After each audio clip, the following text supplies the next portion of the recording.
Jadi ketika pernah Rasulullah bersama Abu Bakar Siddiq, kemudian Umar bin Khattab dan Utsman bin Affan radhiyallahu anhum berada di atas Bukit Uhud, Bu. Jadi Bukit Uhud ini bergetar, Pak. Apa kata Rasulullah? Uhud, diamlah.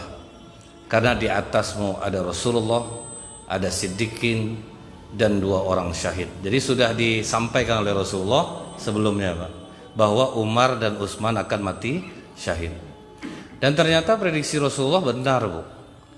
Umar bin Khattab radhiyallahu an, pada masa dia itu ada seorang tentara terlatih Persia nyamar jadi pembantu, Pak.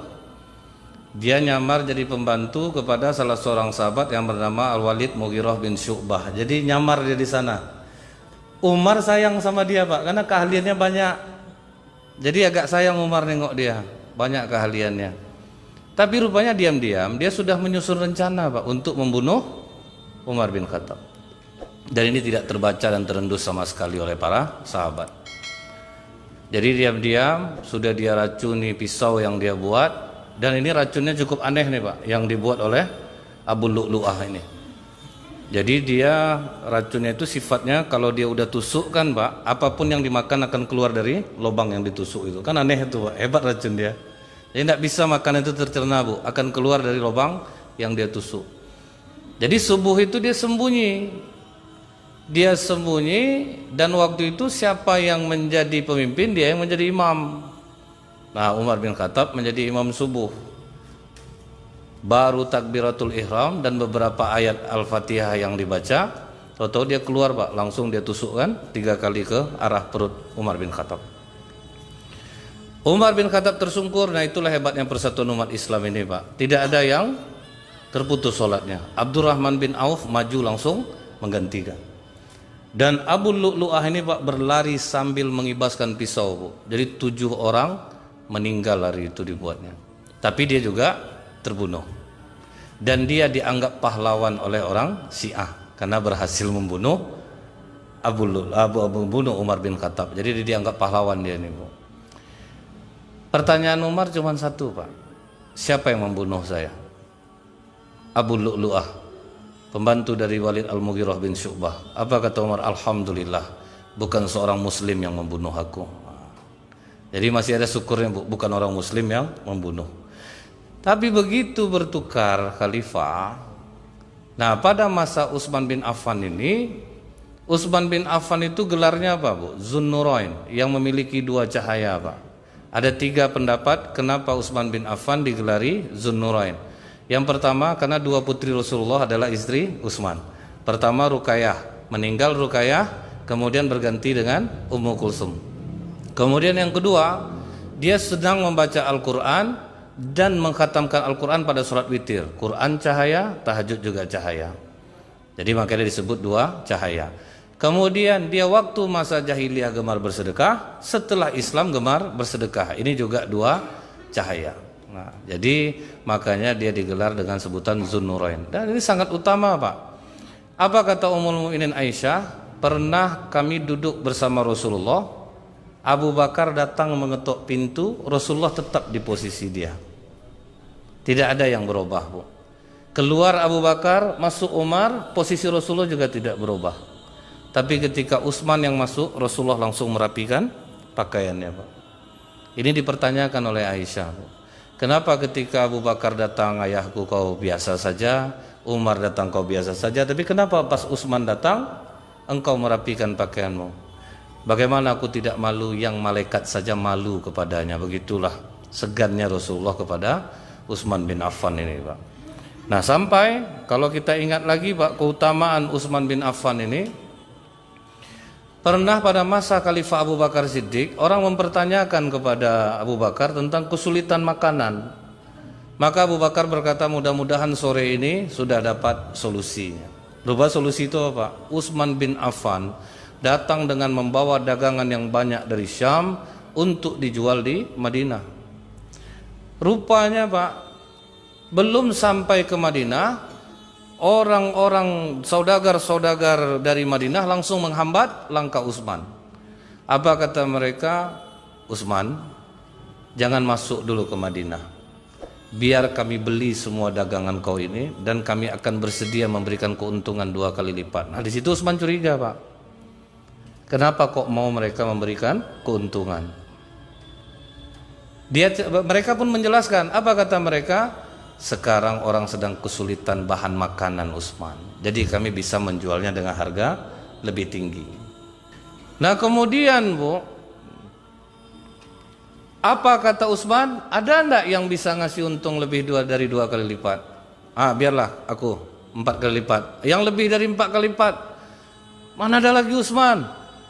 Siapa lagi yang sanggup membeli barangmu dengan harga keuntungan 4 kali lipat? Ada. Allah yang akan menggantinya. Man jaa bil hasanati falahu asru amsaluha. 1 kebaikan dibalas Allah 10 kebaikan. Maka kata Utsman, seluruh dagangan yang kubawa ini akan kuberikan gratis dan cuma-cuma kepada masyarakat Madinah. Itulah Pak, dermawannya Utsman bin Affan itu. Pernah pada suatu kali di Madinah itu sumur yang berair cuma milik orang Yahudi, sumur Raumah. Rasulullah lelang Pak, karena orang Yahudi ini jualnya airnya Pak. Jadi umat Islam agak kesulitan membeli air itu. Jadi kata Rasulullah, siapa yang membeli sumur Raumah akan kujanjikan 1 batang pohon surga untuknya. 1 batang pohon yang dijanjikan Pak, langsung Utsman. Berlakukah tawaran itu untuk gue Rasulullah? Kalau kita tuh Bu dapat rumah indah di surga, diam aja semua tuh Pak. Macam tidak pernah lah ke surga dia ngomong-ngomongkan macam itu. Tapi kalau sahabat tidak Pak, ini peluang besar. Langsung Utsman maju, diajaknya Yahudi itu untuk berunding. Aku beli sumur kau ini 20.000 dirham. Itu setara dengan apa Bu? 1,8 miliar Pak. 1 dirham 70.000. 1,8 M sumur tanah jelek. Jadi orang Yahudi ini cerdik dia Pak. Berarti ini mantap sumur aku ini. Nggak bisa, aku nggak mau jual. Utsman pedagang ulung Pak. Itu 20.000 dirham itu bukan untuk aku sepenuhnya. Selang-seling kita. 1 hari punya aku, 1 hari punya kau. Kalau itu mau aku, kata orang Yahudi itu. Pas giliran umat Utsman punya sumur, diumumkannya kepada masyarakat, ambil air untuk 2 hari. Karena besok sumur ini tidak lagi milik aku. Bekapang orang Yahudi itu jualan air tidak laku lagi Pak, karena udah diambil stok untuk 2 hari. Jadi makanya Bu, betul kata Rasulullah tuh Bu ya, sehebat apapun kita ngamal hari ini, itu nilainya sama dengan tidurnya sahabatku, kata Rasulullah. Nah jadi ini gambaran bagaimana Utsman bin Affan berinfak, bersedekah. Ngeri, di atas rata-rata kemampuan orang biasa. Jadi sumur itu Bu akhirnya dijual oleh orang Yahudi itu dan ditambahkan lagi oleh Utsman bin Affan 20.000 dirham lagi. Jadi 3,6 miliar sumur jelek dibeli Utsman untuk umat Islam. Nah kan ngeri kebaikannya nih Pak. Nah dinikahkan oleh Rasulullah dengan Ruqayyah. Wah jadi waktu dia dinikahkan oleh Rasulullah dengan Ruqayyah itu Pak, ikut hijrah ke Habsyi. Nah Rasulullah dapat kabar gembira dari pernikahan Ruqayyah dan Ruqayyah dan Utsman, lahir anak yang bernama Abdullah. Senang hati Rasulullah dapat cucu laki-laki, tapi umur 6 tahun meninggal dunia. Jadi tidak besar anaknya, hanya semua sampai umur 6 tahun. Nah waktu kembali ke Mekah dan hijrah ke Madinah, pas perang Badar, Ruqayyah jatuh sakit. Nah waktu itu Utsman bin Affan mau berangkat perang. Kata Rasulullah, jangan Utsman, jaga istrimu. Jadi Utsman bin Affan tidak ikut perang Badar itu dikarenakan dia menjaga istrinya, yaitu anak Rasulullah SAW. Nah jadi waktu perang Badar ini berlangsung, setelah menang Rasulullah itu bingung Bu, apakah harus bahagia atau sedih? Di sisi lain kita menang, di sisi lain anaknya Ruqayyah meninggal dunia. Itu yang membuat Utsman bin Affan sangat bersedih Bu. Rasulullah bertanya beberapa waktu kemudian, apa yang kau sedihkan Utsman? Karena aku tidak lagi menjadi ada ikatan denganmu ya Rasulullah. Kata Rasulullah, aku masih punya anak Ummu Kulsum, kau nikah sama dia. Nah nikahlah sama Ummu Kulsum. Utsman banyak jasanya terhadap Islam, tetapi akhirnya Pak, fitnah kembali terjadi. Nah inilah bahayanya berita hoax ini Pak ya. Berita hoax itu dia sebentar tapi efeknya besar, Pak. Ini yang ngerinya gitu sekarang ini. Makanya di dalam surah Al-Hujurat ayat 6 itu Allah sudah ngasih rambu-rambu sebetulnya kepada kita, Pak. A'udzubillahi minasyaitonirrajim. Ya ayyuhalladzina amanu in ja'akum fasiqun binaba'in fatabayyanu an tusibu qauman bijahalah fatusbihu ala ma fa'altum nadimin. Wahai orang-orang beriman, jika seorang yang fasik datang kepada membawa suatu berita, maka telitilah kebenarannya, agar kamu tidak mencelakakan suatu kaum karena kecerobohan kamu dan akan membuat kamu menyesal. Nah, ini yang hati-hati kita, Bu. Di zaman Utsman kena nih, Pak. Namanya Abdullah bin Sabah, orang Yahudi masuk Islam dan melihatkan keislaman yang baik, Pak. Dan orang sangat simpati kepadanya. Rupanya dia punya misi, Bu, untuk menjatuhkan Utsman bin Affan. Digorengnya lah isu perang Badar itu. Utsman tidak ikut perang Badar tapi jadi ahli Badar. Utsman memberhentikan sahabat-sahabat senior diganti dengan yang muda-muda. Kemudian Utsman membagi-bagi onta sedekah. Isu ini digoreng. Dicoba di Mekah gagal. Dicoba di Madinah tambah gagal. Dicobanya ke Syam malah diburu orang. Dia pergi ke Mesir mulai dapat masa. Dia pergi ke Irak dia tambah dapat masa. Nah, datanglah, Pak, rombongan ini untuk mendemo Khalifah Utsman akibat berita hoax. Datang dia membawa berita hoax, tapi hebatnya Utsman bin Affan radhiyallahu an ditemuinya pendemo ini, Pak. Apa masalah kalian sama aku? Kau tidak ikut perang Badar, kenapa jadi ahli Badar dan mendapatkan ghanimah? Kemudian kau memberhentikan sahabat yang senior, kau ganti yang muda-muda. Dan kau membagi-bagi onta sedekah. Nah, Utsman bin Affan bisa menjelaskan. Waktu perang Badar, anak Rasulullah, istriku sedang sakit.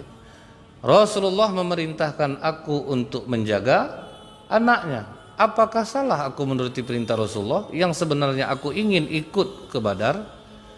Baru mengangguk-angguklah pendemo ini, Pak. Yang kedua, kau membagi-bagi onta sedekah. Jangankan aku, Rasulullah untuk kurma saja itu pun dipisahkan oleh Rasulullah, mana kurma sedekah, mana yang tidak. Bahkan pernah cucunya termakan kurma sedekah itu, apa kata Rasulullah? Muntahkan, dicongkel oleh Rasulullah, Pak, suruh muntahkan. Apalagi ini onta, makanya aku pisahkan mana onta sedekah, mana tidak. Kemudian kau memberhentikan yang senior, kau ganti dengan anak muda. Kalian ingat enggak Usama bin Zaid, kata Utsman bin Affan, umur 16 tahun, tapi yang dipimpinnya siapa? Abu Bakar Siddiq dan Umar bin Khattab, Pak, dalam perang. Barulah pendemo ini menyadari dan mereka pergi dengan damai. Tidak ada yang anarkis, Pak. Pergi dengan damai. Abdullah bin Sabah tidak kehabisan akal. Dia buatlah surat kaleng cap Khalifah Utsman bin Affan. Isinya, wahai gubernur Mesir, wahai gubernur Irak, kalau misalnya kalau misalnya mereka kembali ke daerahnya masing-masing, jangan dilupa penggal kepala mereka. Itulah isunya, Pak. Dan ini sudah susah untuk dibendung. Disuruh oleh Abdullah bin Sabah, seorang budak hitam, kau mau merdeka? Mau, kau bawa surat ini, kau lewat dengan gaya yang mencurigakan, supaya kau nanti dikejar oleh mereka. Begitu dapat, kan ditangkap kau nanti. Mau kemana kau? Aku mau ke Mesir, memberikan surat Khalifah Utsman kepada gubernur. Kan nanti dibuka mereka tuh, dibacanya. Dan berhasil. Oh, ini kurang ajar Khalifah Utsman ini. Udah mau kita pergi baik-baik, rupa disuruh penggal kepala kita. Tidak dikonfirmasi dulu, Pak, berita ini dengan baik-baik. Langsung emosi, semua balik ke tempat Utsman bin Affan. Begitu sampai, apa kata Abu Hurairah, bagaimana? Kata Utsman bin Affan, pulang semuanya. Jangan sampai gara-gara seorang Utsman bertumpah darah umat Islam. Makanya Utsman tetap bertahan. Nah, dikepung rumah Khalifah Utsman, Pak, tidak boleh lagi ke Masjid Nabawi, padahal dia yang memperluasnya. Tidak boleh lagi mengambil air sumur Raumah, padahal dia yang membelinya. Nah, di 3 hari itulah, Bu, suasana sangat mencekam. Hari ketiga Khalifah Utsman sedang membaca Quran menjelang maghrib, pendemo mulai merangsek masuk. Dia kan pemandu sorak pertama nih itu Pak, itu yang membakar semangat. Akhirnya masuk semua Pak. Sahabat Rasulullah yang sudah uzur tua ini 83 tahun umurnya ditusuk.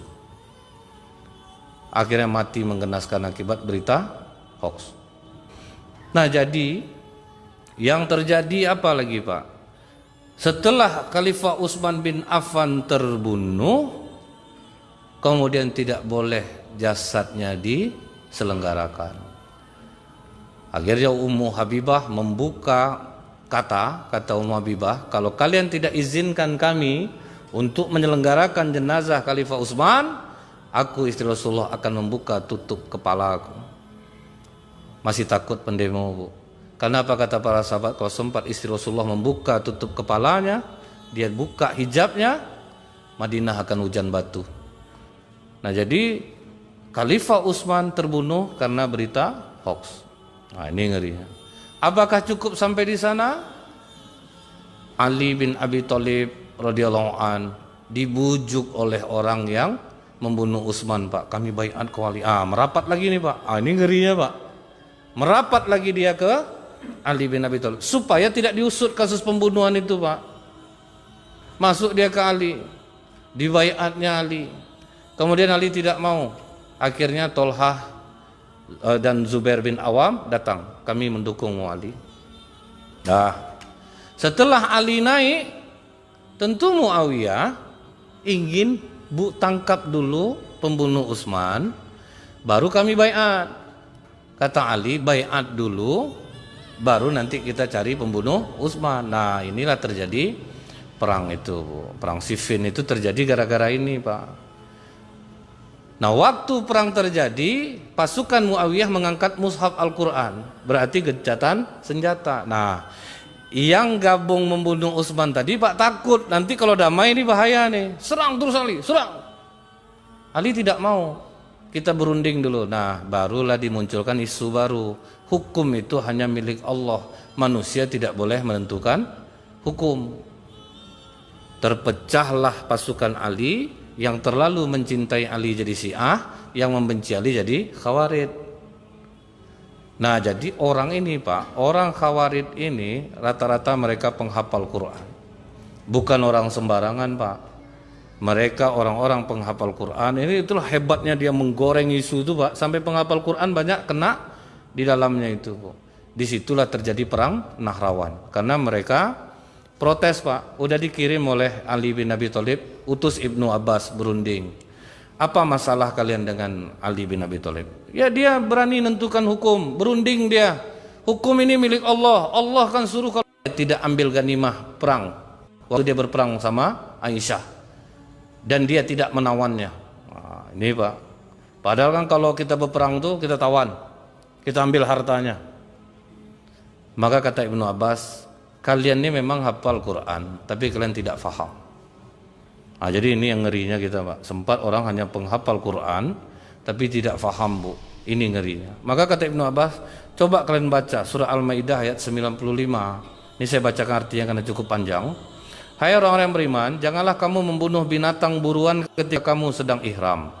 Barang siapa di antara kamu membunuhnya dengan sengaja, maka dendanya ialah mengganti dengan binatang ternak yang seimbang dengan buruan yang dibunuhnya, menurut putusan dua orang yang adil. Nih buktinya kata Ibnu Abbas. Untuk masalah binatang buruan ketika ihram aja itu mesti diputuskan oleh dua orang manusia. Dia menjadi wakil Allah untuk memutuskan.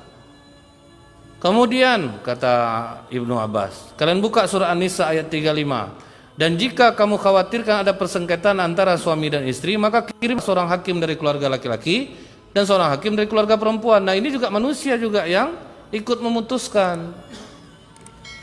Terus mengenai Ali menghapus gelar Amirul Mukmininnya, kalian ingat waktu perjanjian Hudaybiyah, di mana waktu itu Rasulullah menyuruh Ali menulis ini perjanjian Muhammad Rasulullah dengan Suhail bin Amr dan Abu Sufyan.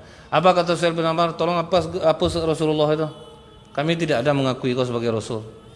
Apa kata Rasulullah? Ya Allah, engkau mengetahui aku Rasulmu. Ali hapus, ganti dengan Muhammad bin Abdullah. Apakah Rasulullah dengan menghapus gelar Rasul itu kalian tidak mengakui dia sebagai seorang Rasul?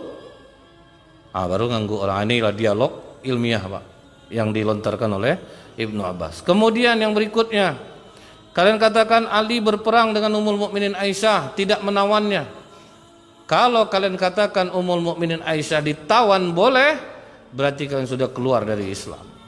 Dan kalau kita rampas hartanya, berarti kalian telah mengingkari perintah Allah. Coba kalian buka surah Al-Ahzab ayat 6. Nabi itu lebih utama bagi orang-orang mukmin dan diri mereka sendiri, dan istri-istrinya adalah ibu-ibu mereka. Apakah kalian mau menawan ibu kalian, merampas harta milik ibu kalian? Dari perdebatan ini Pak, 4.000 berpisah 2.000, kembali lagi kepada Islam yang benar. Yang 2.000 lagi tidak mau, termasuk di dalamnya siapa Pak? Abdurrahman bin Muljam. Ini waktu masa Umar bin Khattab digelari Al-Mukri Pak. Dia yang diutus oleh Umar bin Khattab untuk mengajarkan Al-Quran. Nggak taunya dia bergabung dengan pasukan di Nahrawan itu Bu. Dan kebetulan dia tidak tewas Pak. Dia tidak tewas, tapi mereka reunian Pak. Ketemulah mereka bertiga. Satu Abdurrahman bin Muljam, Al-Barak bin Bakar, Bakar bin Amar, mereka reuni bertiga. Kita harus membalas bagaimana perjuangan saudara-saudara kita. Tetap juga keras nih Pak, kita ini benar. Kenapa kita biarkan? Dia kan puncak masalah ini Ali, Muawiyah, Ammar bin As. Ini 3 orang mesti kita bunuh. Akhirnya mereka sepakat. Abdurrahman bin Muljam mengatakan, aku membunuh Ali. Barak bin Abdullah mengatakan, Abu Bakar, aku membunuh Muawiyah. Kemudian Bakar bin Amar, aku membunuh Ammar bin As. Nah udah disepakati nih Pak, bulan Ramadan tanggal 17 Ramadan itu hari pembunuhan itu. Nah yang si Abdurrahman bin Muljam ini berangkat dia ke Irak. Sampai di Irak jatuh cinta dengan perempuan yang bernama Qotami. Salah satu mahar yang diminta Qotami itu apa Pak? Bunuh Ali. Oh tambah semangat dia Pak. Jadi sepakat dia ingin membunuh Ali. Tepat tanggal 17 Ramadan dia sembunyi. Begitu Ali membangunkan orang sholat, karena pemimpin waktu itu Pak, dia jalan membangunkan orang sholat seperti yang dilakukan Rasulullah, langsung dia tebas leher Ali bin Abi Thalib. Nah inilah akibat hasutan, ketidakfahaman, akhirnya terbunuh Ali bin Abi Thalib. Tetapi si Abdurrahman bin Muljam ini tertangkap. Muawiyah berhasil dibunuh, Ammar bin As lolos Pak, karena pagi itu tidak dia yang jadi imam.